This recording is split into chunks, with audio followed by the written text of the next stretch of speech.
Hi mga Kamarski! Welcome to my channel, Edring TV. Please like, share, and subscribe my channel. Ayan nga mga Kamarski, nandito tayo ngayon sa aming munting tahanan dito sa Pasig. Ayan kung saan kami umuupa ni Baba. Ito nga mga Kamarski, nagluluto ako ngayon ng dinner namin ni Baba. Pritong isda. Ito yun mga Kamarski.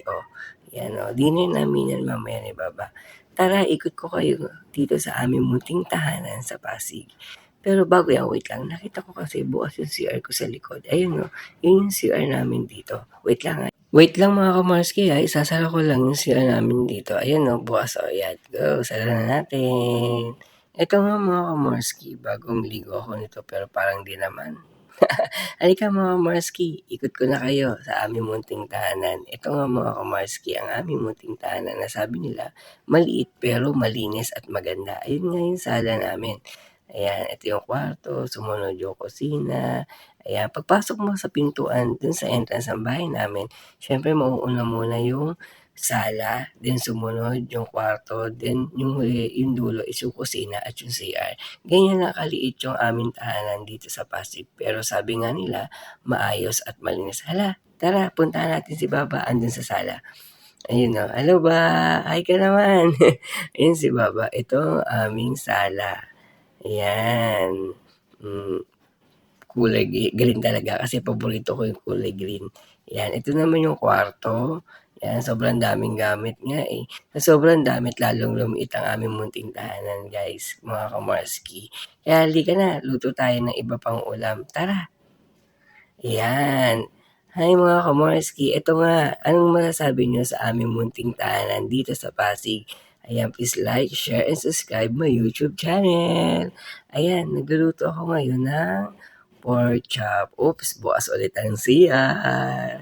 Ewan ko bakit gusto laging bukas ni Baba yung CR. Yan, ito nga yung pork chop. Napuprito ko ngayon ng pork chop na dinner namin ni Baba. Kagabi is yung isda. Ngayong gabi naman is itong pork chop. Ayan, tignan nyo. Laging bukas. Ayan, buti naman sarado na yung CR. Binuksan ulit ni Baba. Kita yung tiyan. Munti ka nang makita yung tiyan ni Baba.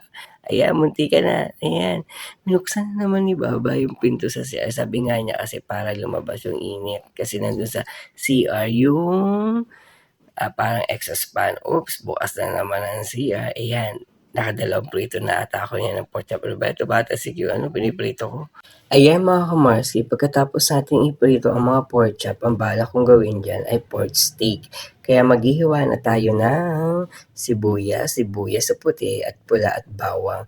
Igigisa natin ito para gawin natin pork chop, yung ating piniritong pork chop. Ayan Ayan, 'di ba? Ang sarap. Ayan, luto na pala yung rice namin.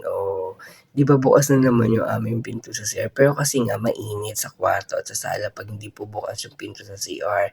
Ayan oops, wait lang, bukas ulit.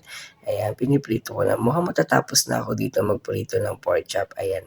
Yan, sasabawan ko na siya mamaya-maya para may sabaw yung aming ulam na pork steak. Ayan, may isa pa pala akong ipiprito. Akala ko tapos na ako magprito ng pork. Tumatasik na. Ayan, bukas na naman yung pintuan ng CR, di ba? Kasi nga, mainit sa sala at sa kwarto. Kaya binubuksan namin siya. Ayan, ilalagay ko muna siya sa mesa. Bukas na naman. Ayan, last na to. Aray, tumatasik na naman. Ayan, last na yan. Last na yung ipiprito ko na pork chop. Ayan. Ayan mga kamarski, ang aming munting tahanan sa Pasig. Close the wall. Huwag na, ayaw mo lang nakabukas yan. Ayan. Isa na lang para magisa na natin ang ating pork chop. Diba? Para gawin na natin pork steak. Ayan. Ayan yun. Wait lang. Ayan. Nagpapaliwanag pa ako. Ito na. Tara, ginisa na natin ang ating pork chop. Ang ating pork chop na gagawin natin pork steak na siya. Ayan. Sige, baliktarin mo ng baliktarin. Alam ko nilagyan ko na ng sabaw yan ng toyo. Di ba? Ayan, sige. Hintayin muna natin siyang kumulo para, nahulog pa. Diba? Ayan yung aming mga gamit sa kusina. Ganyan lang kaliit yung kusina namin, diba? I wish maluto na agad. Diba? Nagmamadali. 2 minutes pa. 2 minutes pa natin siyang pakuluan. Ayan, hintayin natin siya na kumulo, tapos 'pag kumulo na tatanggalin ko siya isa-isa para isasalin ko yung sabaw kasi ayoko nung ibubuo siya lahat, ayan. Malapit siya maluto, eto na! Wow! Luto na! O 'di ba tignan natin, pindot-pindot kung malambot, tikman natin kung masarap, masarap yan, masarap, masarap. O sige yan, isasalin ko na sa ating lagayan. Okay, okay na mga kamorsky, luto na ang ating pork steak. Ayan, 'di ba ang init nga kasi nakasara na yung pintuan natin sa CR, diyan kasi dumadaan yung, init sa labas. Ayan, iisa-isahin ko muna yung mga pork chop na pinirito ko, kasi ayoko, gusto ko pagka nilagay ko yung sabaw, kumapit pa siya dun sa pork chop, ayan. Dahan-dahan baka matapon, ayan na, dahan-dahanin, ayan. Andiyan na rin yung sibuyas na puti. Alam ko nilagay ko na diyan yung sibuyas na puti, ayan. Para presentable naman siya, kahit dalawa lang kami ni babang kakain ng ating pork steak, presentable siya tignan, 'di ba parang masarap yung kain namin, ayan. Sasandukin ko na nga pala diyan yung sabaw, ilalagay ko na, ayan, yun yung sibuyas. Ayan, wow, ang sarap.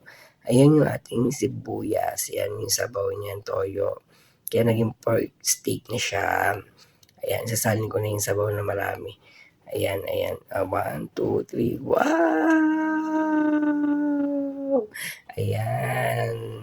Ayan, tapos na ang ating pork chop. Wow! Thank you for watching mga kamorsky. Ayan, ito yung aming sala dito sa aming munting tahanan.